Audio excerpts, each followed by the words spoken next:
Formal letter അല്ലെങ്കിൽ official letter എല്ലാ പ്രാവശ്യം നമ്മളോട് ഒരു 4 മാർക്കിന് അല്ലെങ്കിൽ 5 മാർക്കിന് ചോദിക്കുന്ന വളരെ പ്രധാനപ്പെട്ട ഒരു ക്വസ്റ്റ്യൻ ആണ് ഫോർമൽ ലെറ്റർ എന്ന് പറയുന്നത്.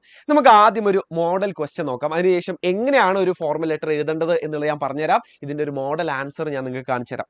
ക്വസ്റ്റ്യൻ ഇങ്ങനെയാണ്: draft formal letter from the narrator to the municipal chairman or municipality seeking help or requesting an extension due to the increasing financial crisis and legal complications related to the road engine. നമ്മുടെ road എഞ്ചിന് കിട്ടിയത് മൂലം നമ്മുടെ narrator ആകെ കുടുങ്ങി ആകെ പെട്ടിരിക്കുകയാണ്. അപ്പോൾ പുള്ളിക്കാരൻ എന്ത് ചെയ്യാണ്? മുനിസിപ്പാലിറ്റി ചെയർമാൻ അല്ലെങ്കിൽ മുനിസിപ്പാലിറ്റിക്ക് ഒരു ലെറ്റർ എഴുതാൻ തീരുമാനിച്ചു. എന്തിനു വേണ്ടിയിട്ടാ?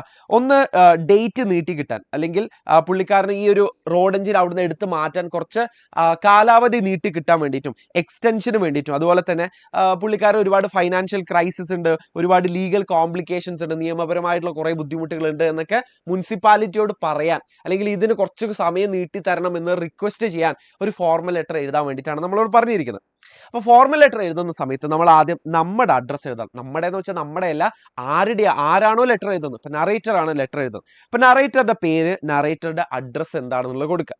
അതിനുശേഷം ഈ ഒരു സൈഡിലായിട്ടില്ലേ നമുക്ക് അന്നത്തെ ഡേറ്റ് കൊടുക്കുക. അതിനുശേഷം ടു ആർക്കാണ് എന്നുള്ളതാണ് അവിടെ ഉദ്ദേശിക്കുന്നത്. അപ്പോൾ നിങ്ങൾ ക്വസ്റ്റ്യൻ പേപ്പർ വായിച്ചു നോക്കിയിട്ട് കൃത്യമായിട്ട് മനസ്സിലാക്കുക ആർക്കാണ് നമ്മൾ ഈ ഒരു കത്ത് എഴുതുന്നുള്ളത്. അവിടെ കൃത്യമായിട്ട് പറയുന്നുണ്ട് മുനിസിപ്പാലിറ്റി ചെയർമാൻ ആണ്, മാൽഗുഡി മുനിസിപ്പാലിറ്റി, മാൽഗുഡി എന്നുള്ളത് അവിടെ അഡ്രസ്സ് എഴുതി കൊടുക്കുക.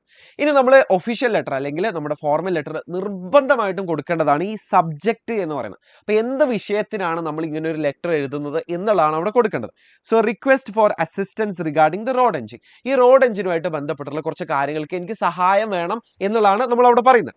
Sir, I am writing to seek your kind support and guidance regarding the road engine that I received as a lottery prize. എനിക്ക് ലോട്ടറി പ്രൈസ് അടിച്ചു കിട്ടിയിട്ടുള്ള ഈ ഒരു റോഡ് എഞ്ചിൻ, അതുമായിട്ട് ബന്ധപ്പെട്ട് എനിക്ക് നിങ്ങളുടെ സപ്പോർട്ടും നിങ്ങളുടെ അഡ്വൈസും അല്ലെങ്കിൽ ഗൈഡൻസും എനിക്ക് ആവശ്യമാണെന്ന് പറയുന്നു.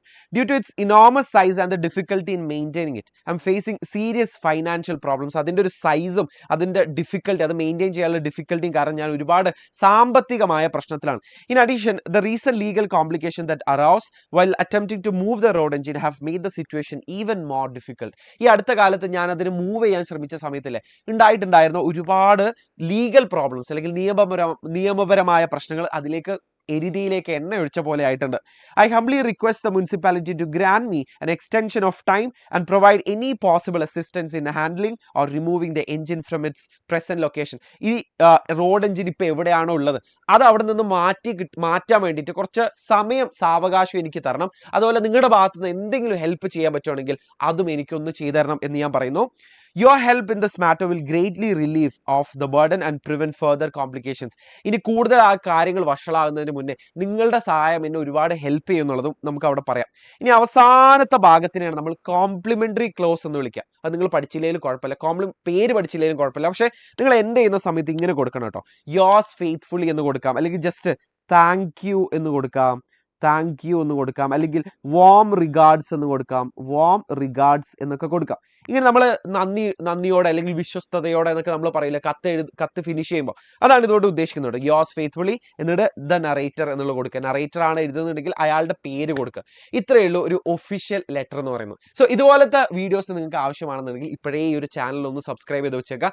ഇത് നിങ്ങളുടെ ഫ്രണ്ട്സിന് ഉപകാരപ്പെടുമെങ്കിൽ അവരിലേക്കൊക്കെ ഒന്ന് ഷെയർ ചെയ്ത് കൊടുക്കുക. നിങ്ങൾക്ക് ഇത് ഉപകാരപ്പെട്ടെങ്കിലല്ലേ ഒരു ലൈക്ക് അടിക്കുക. അപ്പോൾ നമുക്ക് അടുത്ത വീഡിയോയിൽ കാണാം. ബൈ.